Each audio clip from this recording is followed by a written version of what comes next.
and I'm joined by Tommy Carbone, aka Tommy Knuckles, aka Tommy Pickles, aka Tommy Valley, and recently known as Tommy New Metal.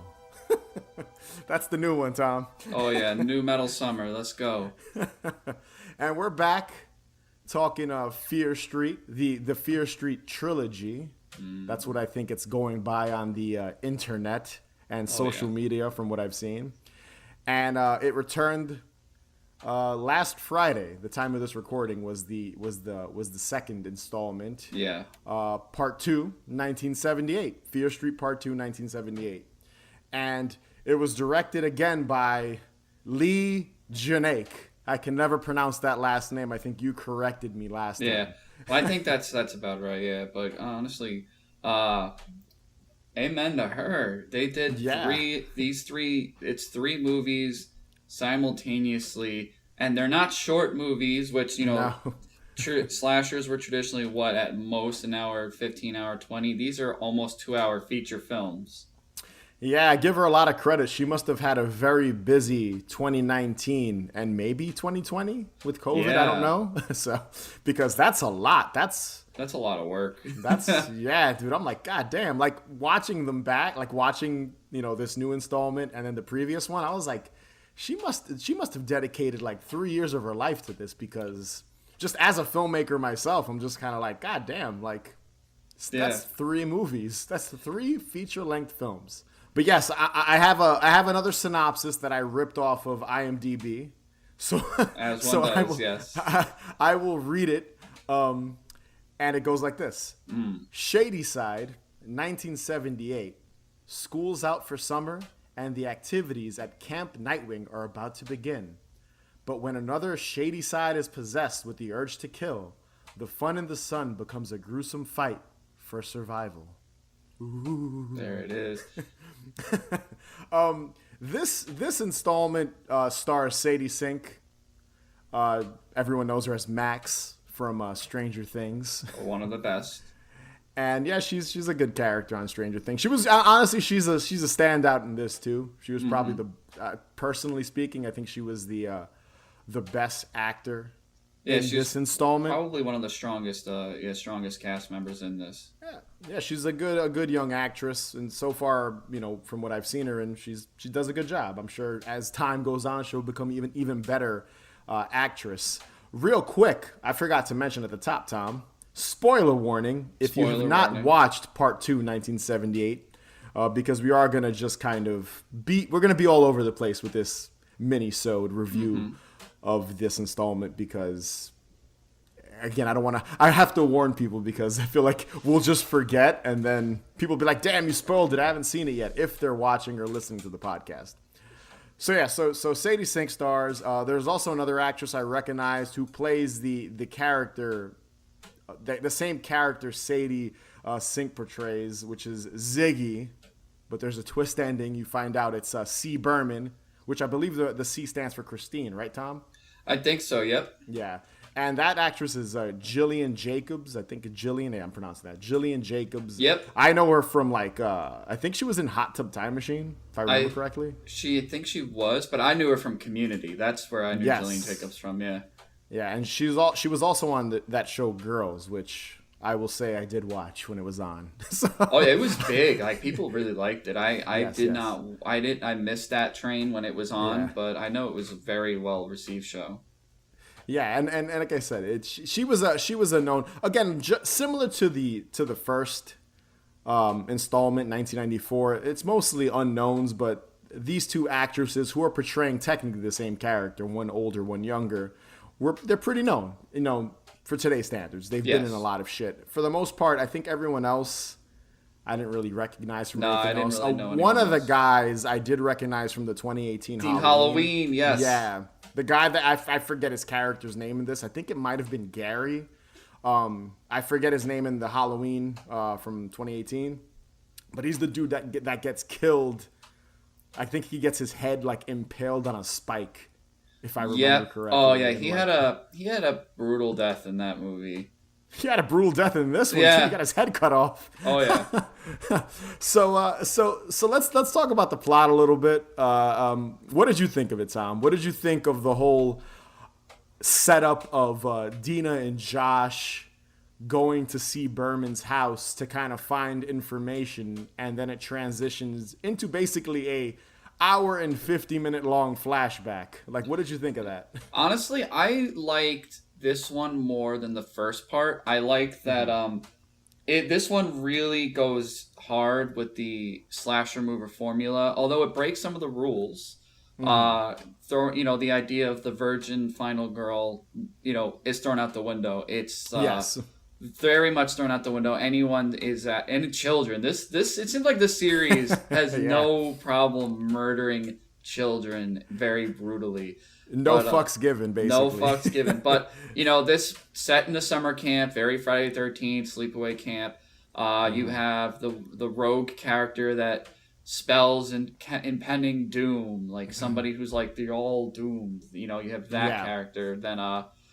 But then I like that we know that this is all revolving around a curse on the town, and all about a witch.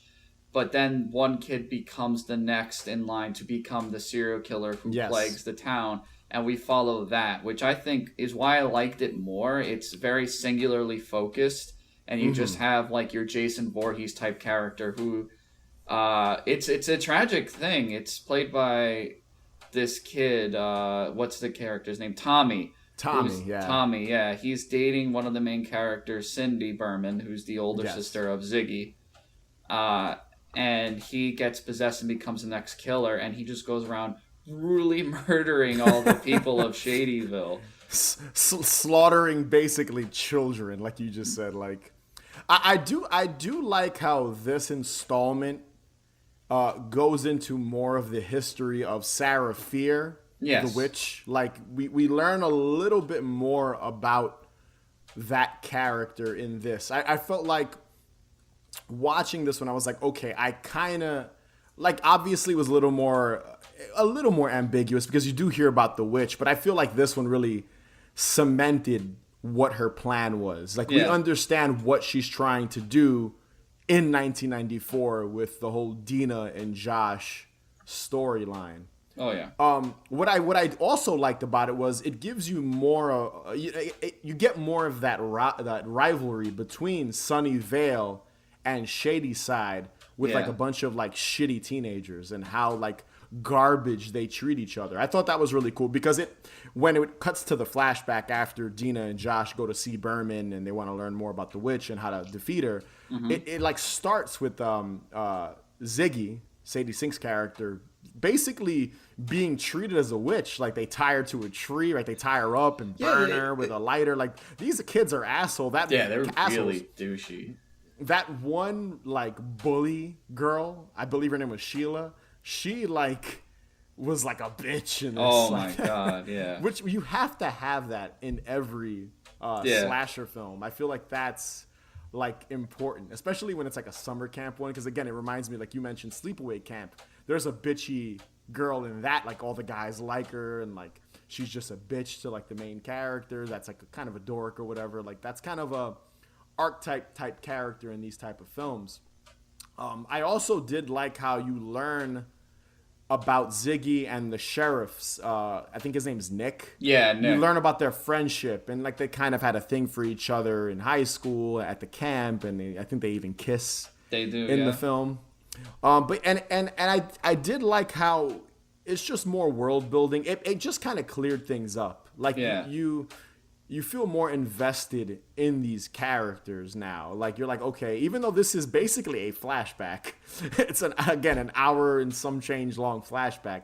You just are like, wow, I kind of understand what's going on in what I previously watched, which is funny because you and I said that we have to watch more of this trilogy to figure out if we actually like it a lot. Like, if we like the films, if we like the previous installment.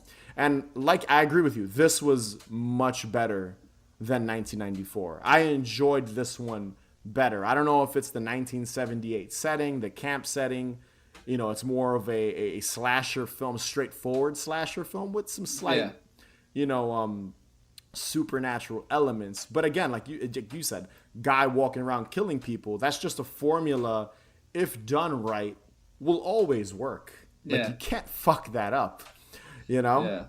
What did you think of the characters? The characters themselves, like the character of Ziggy and Cindy, the two sisters. What did you think of them? I thought they had great chemistry. I like them a lot. I like the characters a lot. I even like the friends. We have Alice, who's like the punk rock friend, and her dumb boyfriend. I forgot his name. Barney.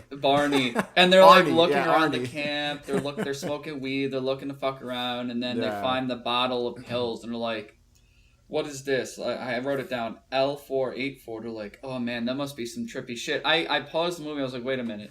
I took in my notes. I'm like, "What's L484?" I'm like, acetaminophen. That's just Tylenol. And that became a running joke. They're like, "Oh, we just got high on Tylenol." But I don't know if high is the word to use, because No. I don't think anything happens when you take Tylenol. No, you just have pain and maybe some kidney damage.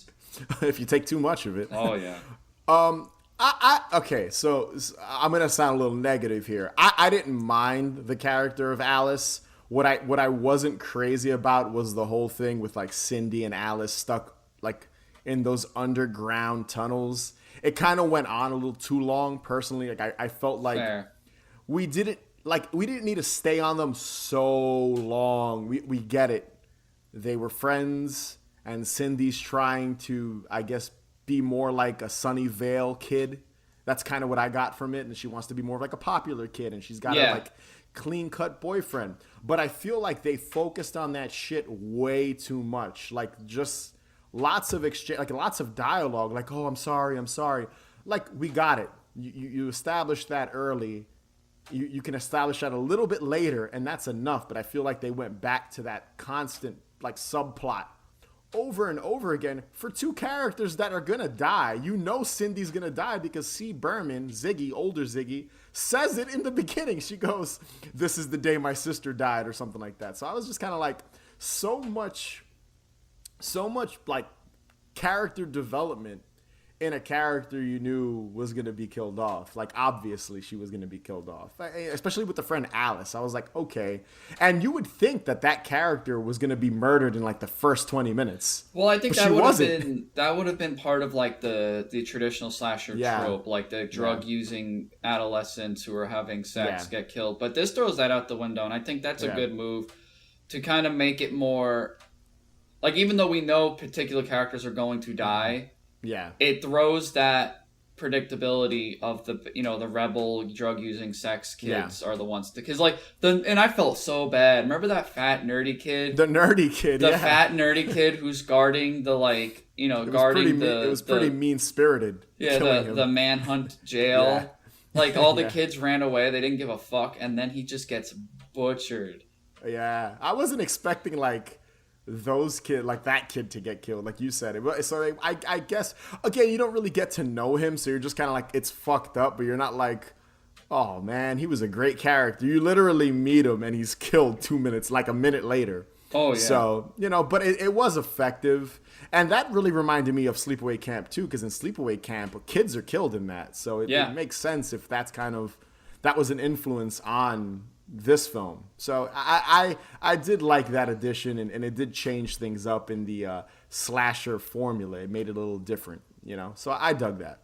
Yeah. Now, Tom, what did you think of the ending with the whole when it cuts back to Dina and Josh, and you find out that C. Berman is actually an older Ziggy, and that they tell her that they found, because we learned that they find Sarah Fierce, the witch's corpse, but they're missing her hand, and that's where they find out that the hand it's conveniently buried in the mall that we saw in the previous film, which was pretty funny, how it's in like that plot of dirt with the tree in the middle of the mall. What did you think of that ending? Like, what did you... I didn't mind it. I like, it makes sense. Like, the first part they found the body, but they don't know how to stop the curse, and now we learned that back then they found the hand. Yeah. But now they got to combine the two, and now we get to this flashback scene where I guess she has to relive the experiences of the witch Serafina, and just kind of concluded. I'm excited to see where this goes. I won't lie. I remember when the trailer came out for this, I really dug the idea, and I was definitely excited for how the first one was going to be 1994. Then I'm really excited about the one that was going to take place in 78. I was least excited for the one that takes place in 1666. Like I love period pieces, and it is an eerie, witchy time, but I don't know. I guess there isn't so much for me to latch onto to be like, all right. The last horror movie that took place in such a time frame was The Witch. Yeah, actually, which that is just like it's a beautiful movie. It's a good movie, love that movie. But God, it's depressing and it's dreadful. Bleak. Yes. It's very bleak. It's great. Don't get me wrong, but I'm thinking like, all right, we're doing this in a campy Netflix horror movie. How is it going to be done? But I'm excited to see it. It looks like it'll be good. We see the familiar faces. It looks like all the past characters will be kind of representatives of the the old Salem time people. Yeah. I do like how they're bringing all of her friends that died in 1994 back. Did you catch that? Yeah, all the campers who died in 1978 will also be back. The only thing that I noticed is like they did this in the first episode. Whenever, because the curse is every few years, a serial killer is picked and murders people in the town. Yeah. But if kids get too close to discovering her body, she resurrects all the past serial killers to stop them. And my mind has to think, was the original plan to make this a mini-series where every episode is based on a different serial killer? Yes. Which would have been very cool. That would have been really cool. But possibly. I guess that would have been too much of a budget because like now you have to do a period piece every episode. Yeah, I'm excited for 1666. It looks like I might dig that one the most if it goes the direction I think. Obviously, I don't know because I haven't seen it. And when we cover it, obviously, I'll be able to talk about it. But it looks cool. It looks like it's going to be very different from 1978 and 1994. So I'm excited for this Friday to check that one out. There's one thing I want to talk about before we close out this minisode is I'm a little confused about one aspect of this because in 1994 it's established that if the blood of the person they're looking for is on something, that person will be killed. But in 1978 these fucking killers are just slaughtering everyone. So that rule is very confusing. I was trying to figure it out. I was like, okay, if the person is not involved, the killer just walks past them. Well, like, but I think it was weird. Well, when the main killer Tommy, he was possessed just to murder people of Shadyville, Shady side. Yeah, he's just brought to murder, but the curse of the blood is that whoever, I guess, because the idea is she doesn't want her hand and body to be reunited because that breaks the curse. Yeah. So if somebody starts to bleed and gets their blood on a body part or the hand, then all the past serial killers come just to murder that person. So I think because when the other killers come back, if I'm correct, they don't murder anybody else except for Tommy, which Tommy kills Cindy. So I guess they kind of break the rules there, but I wasn't paying. It's weird, it's weird.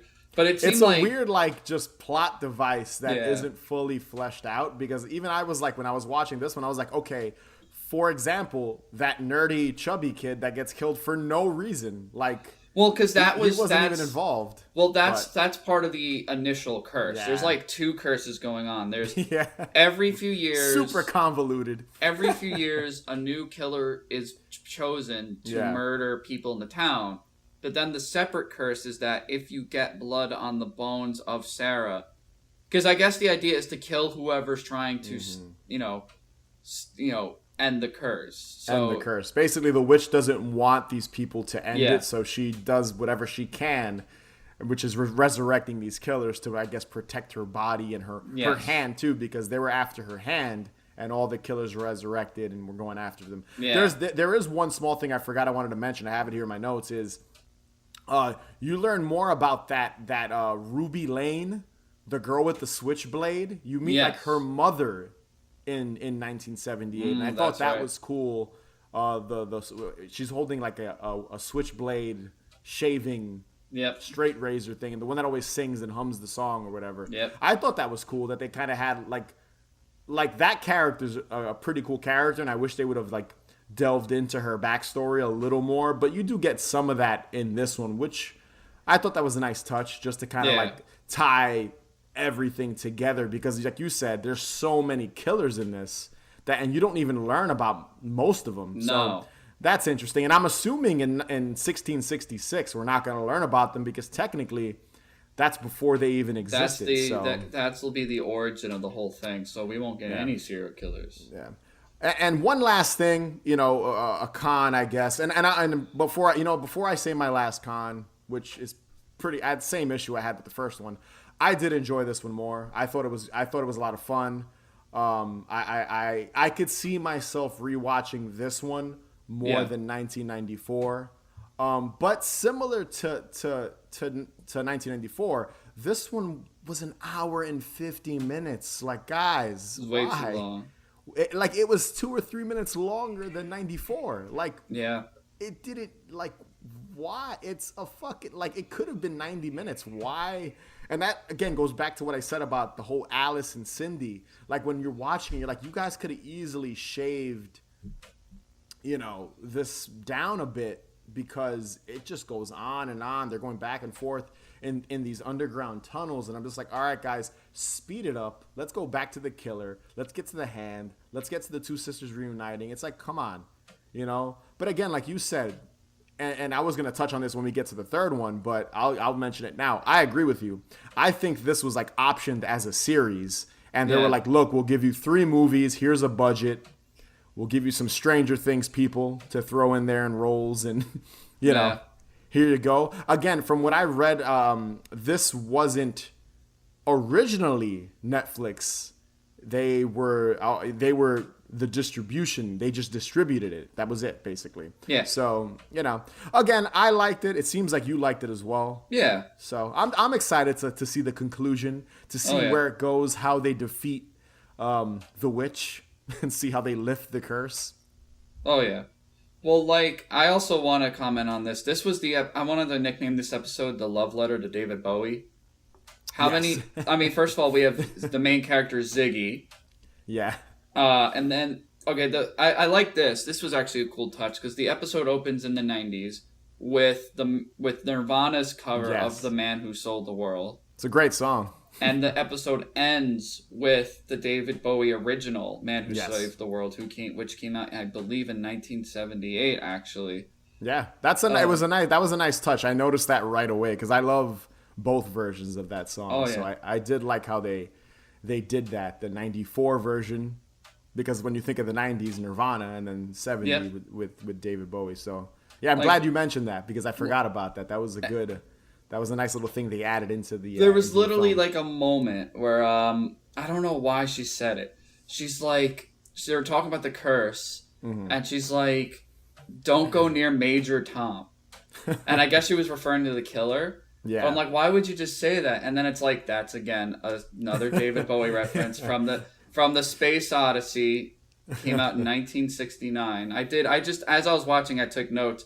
Also, this had the Don't Fear the Reaper, Blue Oyster Cult, released in 1976, which we as horror fans know was featured in 1978's Halloween. So yeah, I noticed that too right away. I was like, so yeah, this one felt like the most like a slasher film. Yeah. I guess that we would know, even though 94 was like a slasher. Again, very Scream-esque. We talked about that in the previous minisode, but yeah, I enjoyed the Easter eggs and stuff that they added into, and I'm sure there's a ton more we missed. Yeah. But I do like that they added those little touches in this installment. It really added a certain atmosphere to the whole camp setting in summertime and all that, and I dug that. So again, that's just all of that is the reason why I enjoyed this middle installment more, and more than the previous. And I'm hoping